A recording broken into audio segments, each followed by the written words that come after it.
Hello, మనం last time ఒక 2002లో vote హక్కు ఉన్నోళ్ళకు ఏ విధంగా, 2002లో ఓటు హక్కు లేని వాళ్ళకు ఏ విధంగా అని ఒక ఎగ్జాంపుల్గా ఒక ఫామ్ నింపుతూ చేసుకున్నాం. అందులో భాగంగా అబ్బాయి చేశాను.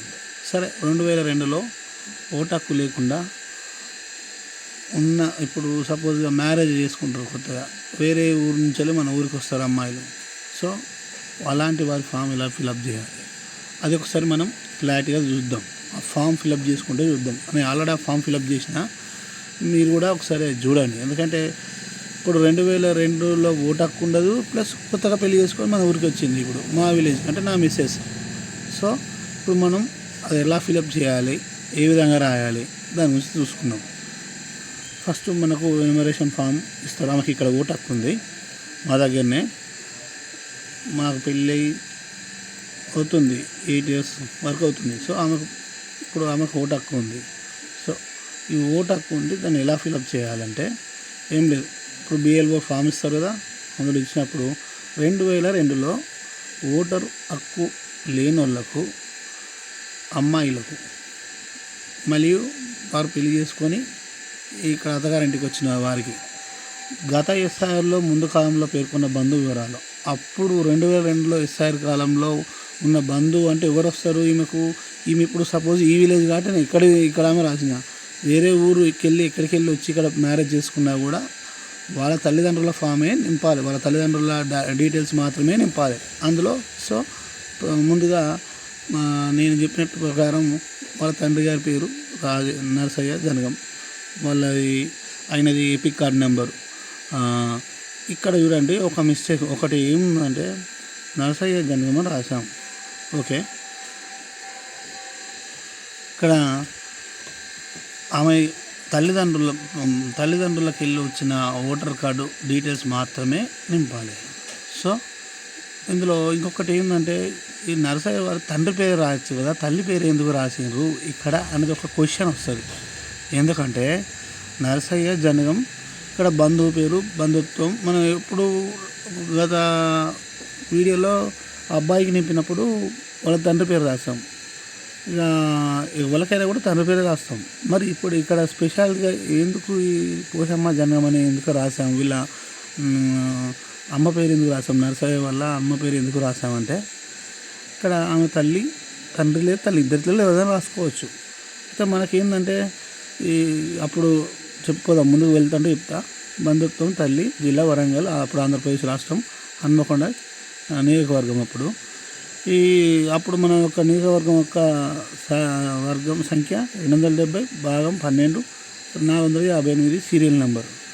అయితే ఏంటంటే తండ్రి పేరు రాసుకున్నా పర్లేదు, తల్లి పేరు కాకపోతే ఏంటంటే నరసయ్యతో పాటుగా పోషమ్మ కూడా 2002లో ఓటు హక్కు చేసింది, ఈజీ ఐడెంటిఫికేషన్ కోసం.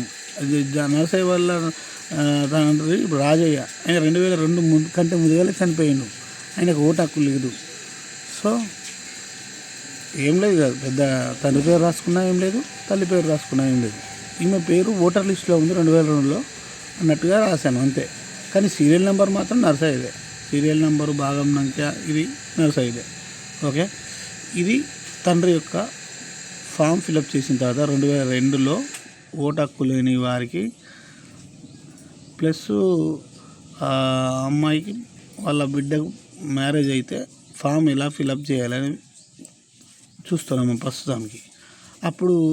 ఇప్పుడు ఎవరు ఈమె ఉంది కదా, ఈమె ఒరిజినల్ డీటెయిల్స్ రాయాలి. ఇప్పుడు ప్రజెంట్ కింద బాక్స్లో 3rd box, 1st, 2nd, 3rd కదా. సో ఇది 1st, 2nd, 3rd, ఇది 4th భాగం. ఈ 4th భాగంలో ఇప్పుడు ఇక్కడ ఆల్రెడీ పేరుతో వచ్చింది ఓటర్ గుర్తింపు కార్డు మొత్తం టోటల్ QR కోడ్తో సహా. ఇప్పుడు ఆమె యొక్క date of birth, Aadhaar number, next ఏంటి మొబైల్ నెంబరు, మళ్ళీ ఇక్కడ చూడండి తండ్రి పేరు నరసయ్య జనగం. ఆయనకు మరి ఇప్పుడు లేటెస్ట్ 2025 ప్రకారం ఓటర్ గుర్తింపు కార్డు ఉందా? ఉంది. ఓకే, రాసేసినాం. ఓకే, అట్నే తల్లి పేరు లక్ష్మి. ఓకే, ఆమెకు ఓటర్ గుర్తింపు కార్డులో 2025లో ఓటర్ లిస్టులో ఓటు హక్కు ఉందంటే ఓకే ఉంది, రాసాము ఆల్రెడీ. ఇక తర్వాత జీవిత భాగస్వామి పేరు ఉన్నాం ఆల్రెడీ నేనే, అంటే మ్యారేజ్ అయింది కాబట్టి ఆమెకు వాళ్ళ హస్బెండ్ పేరు రాసి భర్తను రాసి వాళ్ళ యొక్క ఓటర్ కార్డ్ నెంబర్ రాయాలి. ఈ విధంగా ఫామ్ అమ్మాయిలకు నింపాలి. ప్లస్ ఇంకోటి ఏంటంటే ఈ విధంగా తండ్రి డీటెయిల్స్ అమ్మాయిలకు తండ్రి డీటెయిల్స్తో నింపాలి. తర్వాత భర్త డీటెయిల్స్ లాస్ట్కి నింపడం వల్ల దాని అర్థం ఏంటంటే ఈ ఫలానా వాళ్ళ డాటర్ ఈ అబ్బాయిని మ్యారేజ్ చేసుకోవడం వల్ల ఈ యొక్క ఓటర్ కార్డు ఆమెకు మ్యాపింగ్ చేయడం జరుగుతుంది. సో మళ్ళీ ఇప్పుడు అలా ఈ విధంగా మ్యాపింగ్ చేస్తారు అన్నట్టు. సో ఇది అందరికి అర్థమైంది అనుకుంటా. ఇలాగ అందరూ ఫామ్ ఫిలప్ చేయండి. ఓకే.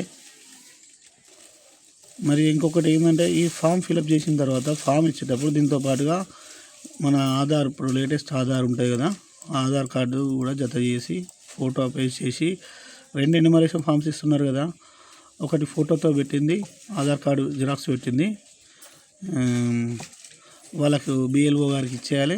నెక్స్ట్ ఫోటో లేకుండా వాళ్ళు దాని మీద మనకు అక్నాలజ్మెంట్ నెంబర్ వేసి ఓ ఫామ్ మనకే ఇస్తారు. ఓకే.